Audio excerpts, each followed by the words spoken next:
62% of U.S. adults dream of being their own boss, but it's not as nice as you'd think. It's true. There's more nuance there. It's not just about making your own hours. So we're sitting down with Nora Ali, who's had a storied career from starting at Goldman Sachs to becoming a news anchor at Cheddar to running her own VC-backed media startup.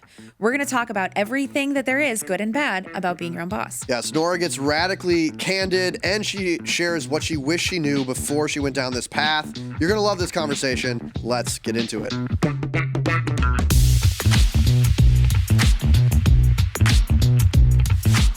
Before we get into our topic today, Kyle, I want to take a moment to rave. Rave, not rant? I feel like you're better known for ranting. I am, but no. Today, I want to rave about something. The floor is yours. I've just started using Superhuman, and it's hugely improved my productivity at work. And I'm not alone. Professionals are trapped in the AI productivity paradox. While 75% now use AI at work, 77% report it's actually increased their workload. Well, I love Superhuman, so I'm glad to hear you're finally using some AI tools. You were so resistant to them. It's true, I was. But I love Superhuman's functionality. It's so easy to use. I don't even have to open a separate tab to use it. And it has all the capabilities of the Grammarly, Coda, and Mail apps all in one tool. Yes, and what I love is that while you're working on something, be it an email, a presentation, a brief, whatever, Superhuman knows what you might need and proactively offers suggestions to improve your writing, research, and so on. It's really amazing. Unleash your superhuman potential with AI that meets you where you work. You can try Superhuman today for free at superhuman.com/podcast.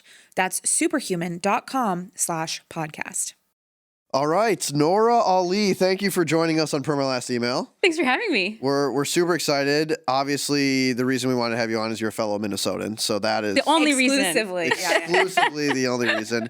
No, we wanted to have you on to talk about being your own boss because that's something that you have done a few times. But before we talk about that, I think just like introing you to our audience, because you've had a really interesting career. You've Prolific lived, even. Prolific. Thank you. I think you've lived like 3 or 4 professional lives. So could you give us like the TLDR on your career journey from, out of college to now? Let's see how TLDR I can do this. So I started on a massive trading floor at Goldman Sachs, as one does out of college, because that was the default to do at the time I majored in statistics and finance and didn't know what else to do. So that's where I ended up. And then I had this voice in the back of my head that said I wanted to work someplace smaller and go try a startup, which at the time was the next cool thing to do after I spent a few years at Goldman. So I went to Jet.com, e-commerce startup. I was one of the first 100 employees. It was pre-launch. In fact, I got to press the button to release the website to the customers. No way. Wow. As in like the email that told them that it was live, but So still, I basically, still like to started take the credit. company, is what I'm hearing. It's all me. Yeah. And I am the reason it got acquired by Walmart for $3.3 billion. And then while I was at Jet as a product manager, I was also on the marketing team. I had always had this itch of being in media, being on camera, being a host, being on a mic, because I grew up performing piano and violin on stages and emceeing fundraisers and family events for free. No one ever paid me to do it. So I reached out to some contacts in the industry, lots of cold DMs, lots of cold LinkedIn messages, and long story short, got an anchor role at Cheddar. So covered tech and business news, some entertainment news as well. And then we'll get into the details later, but then I started my own company in media production, and now I'm working for myself as a contractor freelancer for NKA Media. So big corporation, startup, acquired by biggest retailer in the world, own media production company, and now kind of doing my own thing completely. So I think, first of all, that is an amazing career, and it's very exciting to see what you're doing and what you're going to keep doing. And a great TLDR. Yeah, that was very good. Yeah, exceptional. that was amazing. Sometimes I wind, sometimes I land the sentence plane. You never know. Perfect. You landed amazingly. No, so I think when you're talking about being your own boss or becoming an entrepreneur, I think there's 2 things that you see very frequently. The first is you have very little context in corporate America, so very young, and maybe like don't really understand the risks associated. So we're talking right out of college, maybe dropping out of college or only a few years into your career. And then you make this big move. I'm going to be my own founder. I'm going to start my own company. And then the other end is you've had a long, storied career in corporate America. And then you finally have a solid nest egg, enough expertise, industry knowledge. And then you leave and you start your own company. Maybe you're in your 40s or 50s or 60s, whatever. You feel confident that you can make it, even if that doesn't work out. You didn't do that. You waited a few years, right? You were probably 10 years into your career maybe 7, when you decided to start your own thing. And I think that's unique. And what is so interesting to me is why you made that decision. Yeah. So can you talk through like what made you feel ready or, willing to do your own thing? So what's interesting is that it wasn't a conscious choice necessarily. I had this entrepreneurial bug spirit since I was little. I remember my dad telling me when I was 11 or 12 or something, he said, Nora, you're going to be an entrepreneur. And I said, what does that mean? Yeah. And that was my first time hearing it. And I was like, yeah, Dad, you're right. I think I will be. And I was on some radio show as a kid because I was performing piano for it. And they asked me what I wanted to be when I grew up. And I said, I want to be a CEO. So like in my head, I always wanted to be an entrepreneur and be the boss. And this opportunity came across my plate while I was anchoring at Cheddar, where 2 investors approached me to start my own company.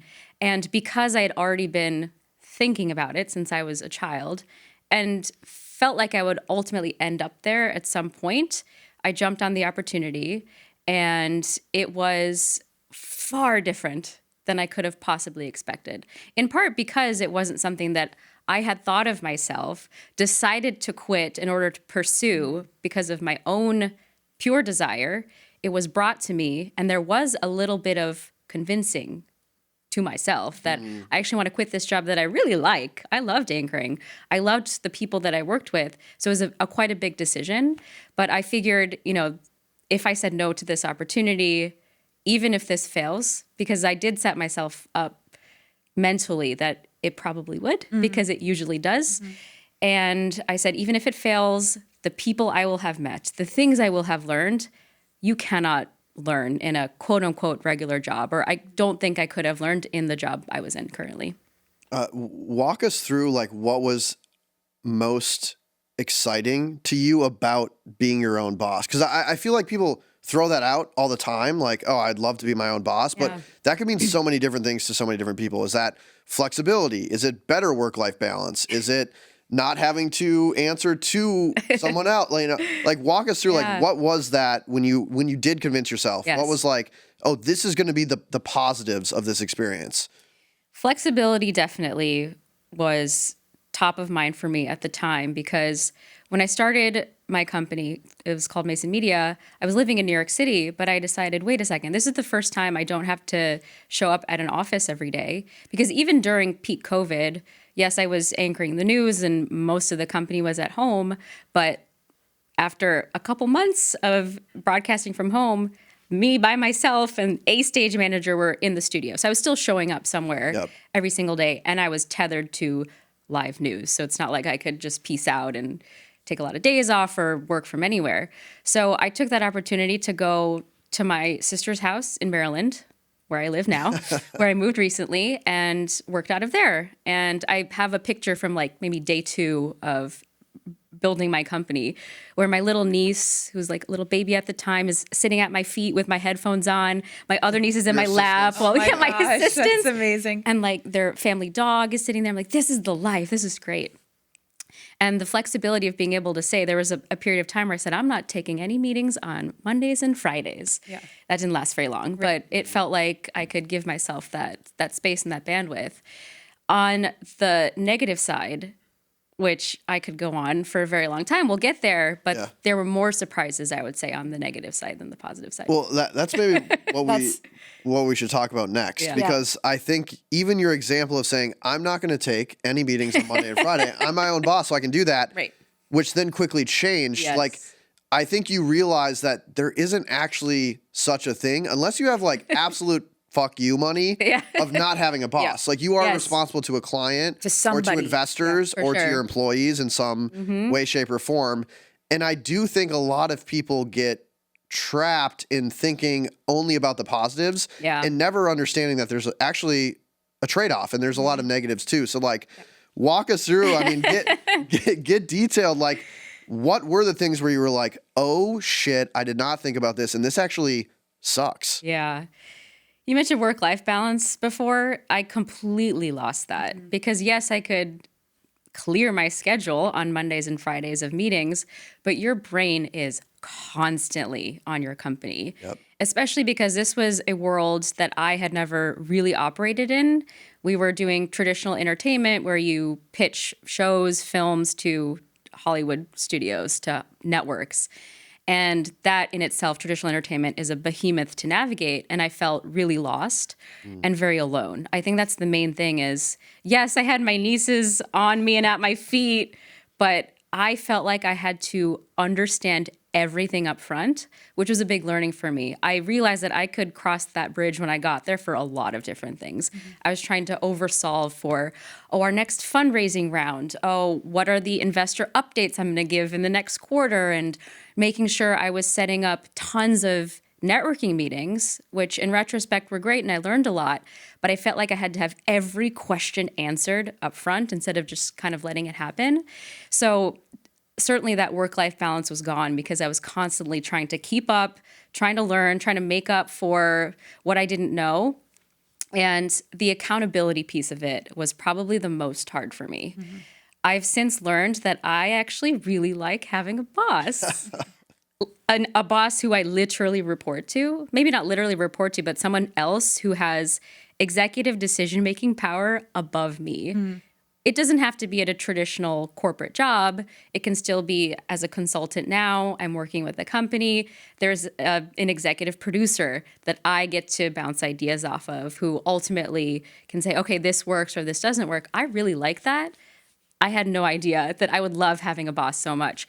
So waking up every morning and not snoozing my alarm 1,000 times because no one was slacking me, no one was emailing me. I had to do that for myself. And that was really difficult for me. And I would end up just really wasting time some days because I would have so much anxiety of, I don't know exactly what I'm supposed to be doing. No one's telling me what to do. I have to figure it out. I have to manage my own time. So that was, I would say the hardest part is accountability. Yeah, and I think when we're talking about the pros of being your own boss, I think a lot of people that are in corporate America are pointing to, I want to make my own hours. Yeah. And I think that, until you're actually in that position, it's really hard to make your own hours. Yes. The hours are like, yeah, what we were talking about earlier is, yes, it's 9 to 5 5 days a week, but it's 6 o'clock.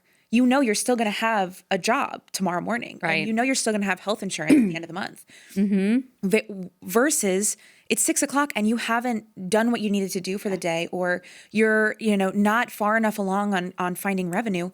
You still have to be working. Like you still have to get that done or have that anxiety looming over you. And so I think that a lot of the things that people think are positives about being your own boss can also be very negative. And so I think, is there anything else that was surprising to you when you started that you were like really excited for and then all of a sudden realized it was actually a negative? Yes. Going back to wanting to be the boss, I had managed people before when I was at jet.com, and I worked with lots of designers and engineers, but I thought that I was a good manager.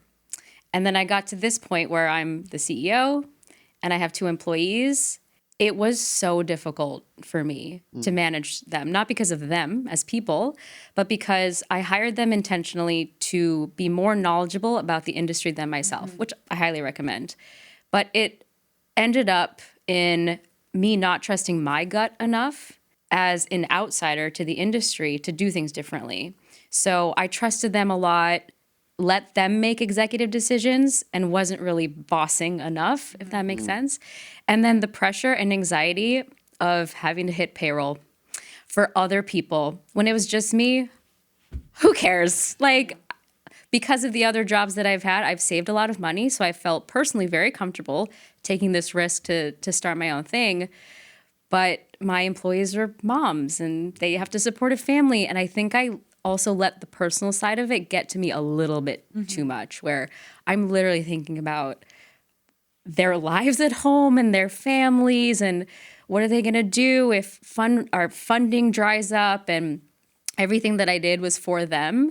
And that really took an emotional toll on me because I feel like I sort of lost myself, my sense of identity, my sense of purpose. In fact, one of the turning points when deciding to sort of wind down the company, there were a lot of different things that led to it. But my older sister, who has known me for a very long time, my whole life, she was like, Nora, you've been a little dead inside lately. I was like, oh, okay. Like that was the sign.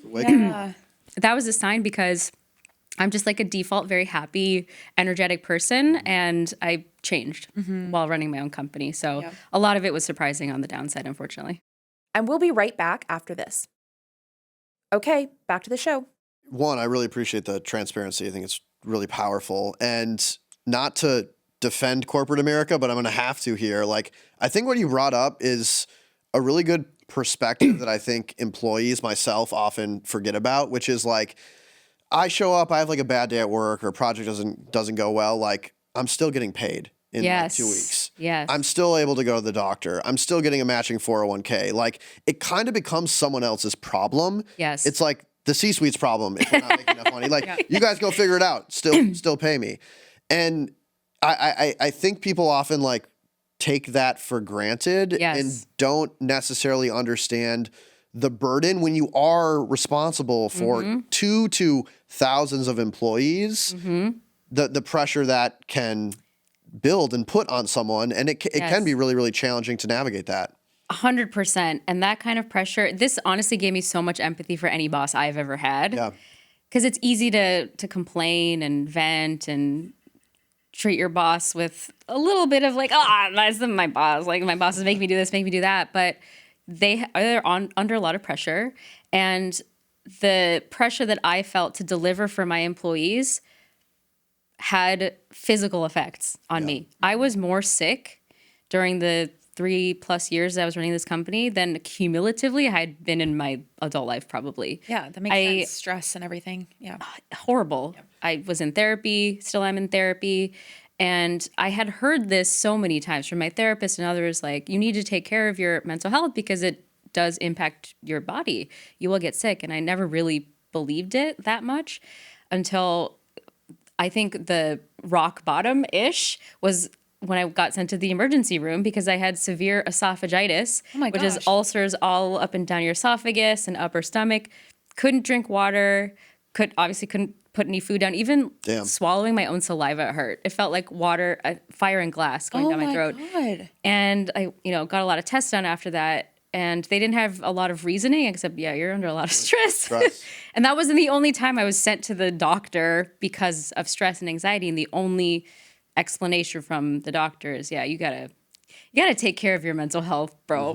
It's, I mean, the 24/7 nature of when you are your own boss, like you mentioned this earlier, you're always thinking about it. You kind of can't turn it off. Like, you're more flexible in some ways, but you're also less flexible in other ways. For sure. There's one more thing I want to talk about kind of on this topic, which I think is really interesting, is you were an anchor at Cheddar. You grew up playing, I think you said piano, violin, like you're a crazy great violinist. You were a performer, like you're a creative person. And to me, it's always interesting, like you get on this track of being so creative and so good in front of the camera that then people want to build a business around you or with you. And when you step into that role, you actually are now taking on the management stuff, the operations stuff, the fundraising stuff. That is probably not why you wanted to get into the industry in the first place. It's probably not the thing that you get up in the morning and you're excited about. When you like to be in front of camera, you want to be in front of the camera. You want someone else doing all of that admin BS. Did you like how did you navigate that? Like, you went from this really creative in front of the camera role to this like adjacent to creativity management role. And I do feel like that's something that a lot of people also don't consider. Like, walk us through navigating that journey. I love this question. There's a few different facets to that because one very prominent thing that happened is that I stopped getting invited to things because I was no longer the face of a known thing. You're like, no more parties. What the hell? I don't mean socially. I still had friends. But conferences and various galas and events where if you're associated with Cheddar, you're a news anchor. When I was hosting a podcast here at Morning Brew, people want you at their events because you're part of a known entity. You're the face of a known entity. But then if you're a founder who's starting a thing that's in stealth and no one knows about it, there's a couple ways that impacted me is, yes, I didn't get invited to as many things, fine. But then at networking events, which you gotta go to a lot if you're a founder, I found myself getting so anxious about having to try to explain what it is that I'm doing and why I'm doing it. And because it was a media production company, the first question most people ask is, oh, where can I watch what you've produced? And I'm like, well, we haven't produced anything yet. And it was really stressful versus being able to say, I'm an anchor on Cheddar. And then there's like fun questions that come out of that. So not being able to talk enthusiastically and tangibly about what I did was really difficult. And to your point, Kyle, about not being able to be as creative was really, really hard for me because I had a development executive who got to be really creative, and it was fun anytime I could brainstorm ideas with her. But it would be a fleeting moment where she's like, let me show you this idea. What do you think? I give my feedback, and then I'm back to fundraising. Honestly, I spent most of my time fundraising and preparing investor pitch decks. Thankfully, I was able to use my desire to want to perform in pitch meetings. I treated that as my performance, whether it was for fundraising with investors or network executives. So that was always really fun for me. I loved pitch meetings, but I just missed writing scripts and researching and even having the contained nature of being an anchor or a podcast host. You do the thing, you tape the thing, you feel accomplished that you completed a thing. Whereas trying to build my company, there was always loose ends. Right. Always loose ends. Yeah. It never felt like anything was quite complete. I think that's so interesting because when you're thinking potentially about taking the leap and leaving your company and your defined role to something that is undefined, typically you've been specializing in something, right? Even if you're a generalist, that generalism has an end. Yeah. And when you go off on your own, even if you're doing a defined role on your own, like a freelance position, you now have to get clients, you have to market, you have to basically do all these things that may be outside of your initial skill set. Yes. And that inevitably means that a portion of your life, of your work life, is no longer doing the thing that you like or love. And so did you find that when you were at the end of, Mason Media and you were figuring out what you wanted to do next, like, did you find some relief in being able to add some of that creativity back? 100%. Yes. You really hit the nail on the head because when I was running Mason Media, there was so much breath with a D, not breath. Yeah, maybe both. Yeah. I wasn't breathing enough. Yeah. A lot of breath and not enough depth for me. And I'm a depthy person. I really like to be the subject matter expert in things and be the authority on certain topics, which at Cheddar, I was the retail expert. There were certain things that really were my beat and my specialty, which I really loved. The monetary policy and the Federal Reserve, stuff like that, nerdy stuff. And I loved being that go-to person, even if it's kind of random niche things. And running my own company was like, I had to have my hand in literally everything, including a lot of admin and logistics and things that didn't really fuel me. So now I'm in this space of owning my own time again. It's funny, like you think you own your own time when you're a founder of a company, but you really don't. But now as a freelancer, consultant, I do feel like I own my own time. And the projects that I'm working on are purely creative. I'm producing, I'm hosting, I'm scripting, I'm writing, I'm researching, I'm interviewing. And it's been really great to then, yes, I have different projects with different people, but I can get really deep on each one of those things. So one of the biggest revelations I think I had was I like to get specific and deep and focus on things. It's very hard to focus when you're trying to run a company. Some great insights. And it's interesting, like we've talked a lot about your experience at Mason Media and how you did learn a lot, but it was really challenging. Yeah. And I think if I was hearing this story as a listener, I'd be like, oh, she probably just ended up going back to corporate America. But no, here you are. You're like still running your own company. It's just a very different version of it. So I think an important thing to point out to a listener is like being your own boss or starting your own thing can take many different shapes and sizes. Yes. It can be investors and like maybe sexier and like, oh my gosh, look at who's invested. We have all this money. And it could also just be like, I run my own consultancy. Yeah. I'm a freelancer and I get to really go deep on the things that matter to me. Yeah. I think it's important to understand what you're getting into before you make that leap. Did you ever think about going back to corporate America when Mason Media was maybe like winding down? Like, was there this like pride of like, I said I was done with like the 9 to 5. I said I was done having a boss. I can't go back. Like, did you have a challenge thinking through that? I daydreamed about going back to corporate. Just like dreaming of having a boss. Yeah. Dreaming of a commute, Yeah. dreaming of having to answer slacks from other people needing things from me. Yeah, I've had a lot of conflicting feelings on it. Okay. I would say during the company's existence and now. This is happening in a very timely time because I'm going through the reflections right now of what do I want my long-term situation to be? Right. Because there have been days where, yes, I would love to just show up to an office, do the job, have a boss, and go home, shut my laptop, go home, don't have to think about it until the next day. But I also do love the flexibility of owning my own time and being able to do what I choose to do. So honestly, I've been like looking at regular corporate jobs. At first, they seem fun and exciting. I'm like, oh yeah, this could be cool. But then I think about, yeah, but it's so fun to, do a lot of different projects with different people. Right. So to be perfectly honest, I'm still grappling with that right now. And I'm in such a different place now than I was the last time I was at a company. Yep.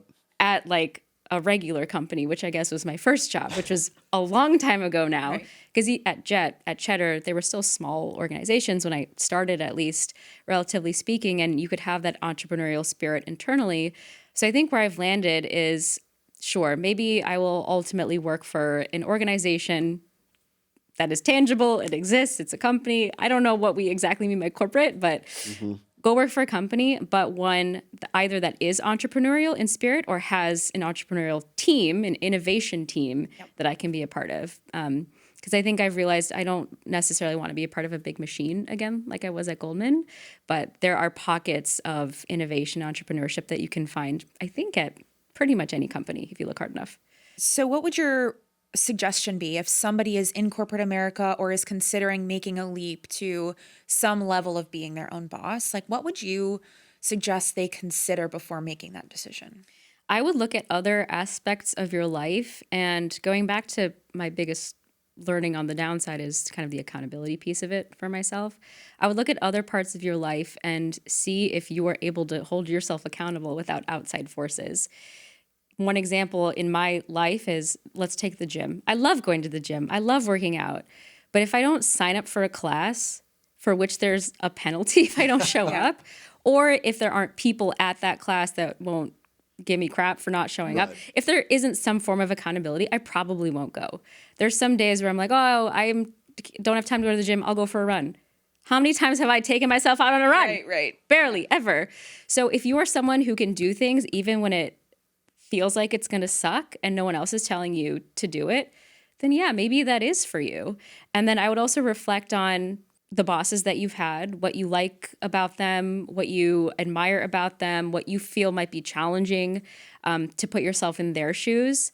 Because truly, I did not know how hard it is to be a boss until I became one, who was the ultimate decision maker. Being the ultimate decision maker is really emotionally taxing.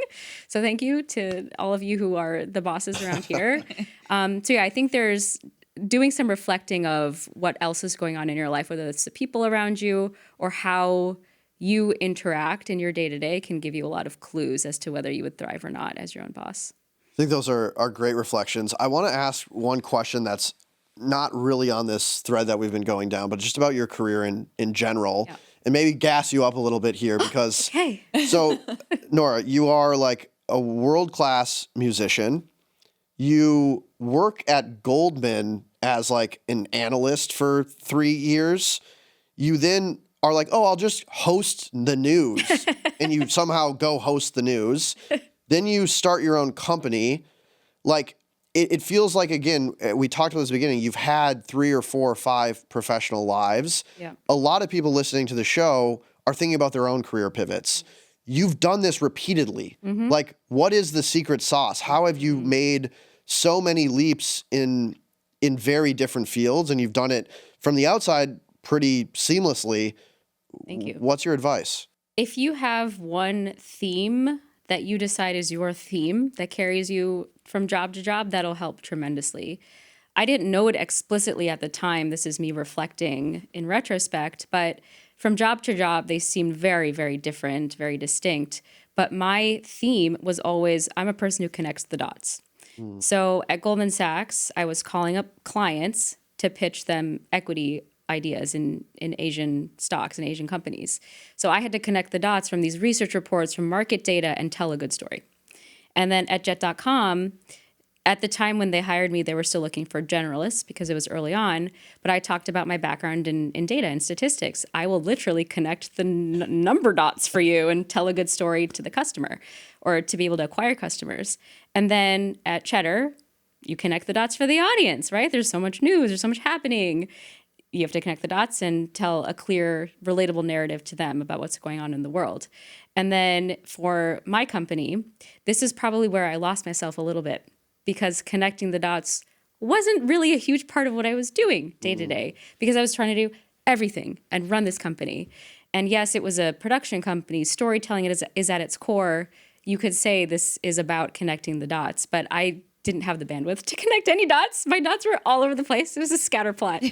So now I'm back to doing that as a consultant, as a freelancer for different companies. So it comes down to connecting the dots and being a storyteller. So if you go back and think, okay, what is the one thing that I feel like I'm really, really good at? And for me, that was synthesizing information and presenting it in a very clear, relatable format. If you find that one thing for yourself, it'll help you also explore maybe different industries and different jobs that you didn't know you could do, as long as you carry that skill set over and communicate it well. Love that. So maybe to wrap it up, if you have one piece of advice for everybody listening about their career, it could be about being your own boss, it could be about pivots, it could be about anything. What would that piece of advice be? Make sure you're not betraying yourself through this process, because when I was running my own company, I felt like it was a sequence of just micro betrayals every day where I wasn't doing what I loved doing. And I was, pitching ideas and pitching investors and trying to be enthusiastic and positive, even though inside I was kind of dying. And that's a betrayal to yourself. So my advice would be, whatever you choose to do, make sure you actually are enjoying it. Yes, there's going to be down ups and downs, but make sure you enjoy it and pay attention to your health. That should have been my first sign, is when I was getting sick. I should have wound things down sooner, but my number one takeaway is, please listen to your body, take care of yourself, and be prepared. The body keeps score. I started reading that book. There we go. A little book recommendation as well. For the It's listeners. a little, okay, well, I don't want to say anything negative. Or maybe don't read it. It's a little bit. Do or don't. Yeah, it's okay. It's a little too theoretical for me. Nora, I want to say loved this conversation. Thank you so much for being on the show. Two, such a impressive, interesting, innovative career. But I think the thing that is truly outstanding is the level of candor. I don't think we could have people that had your same experiences on the podcast talk with that level of transparency, and that's incredibly helpful. So just a big thank you to you for joining us and sharing your story. Thanks for having me. This was fun. Should we roll the credits? Let's do it. Our producer is Michaela Heck. Our technical director is Uchenna Ogo. Brittany DeTaco is our audio engineer. And our president is Devin Emery. This show is a production of Morning Brew. Thanks for listening, and we'll see you next week. Thanks, y'all.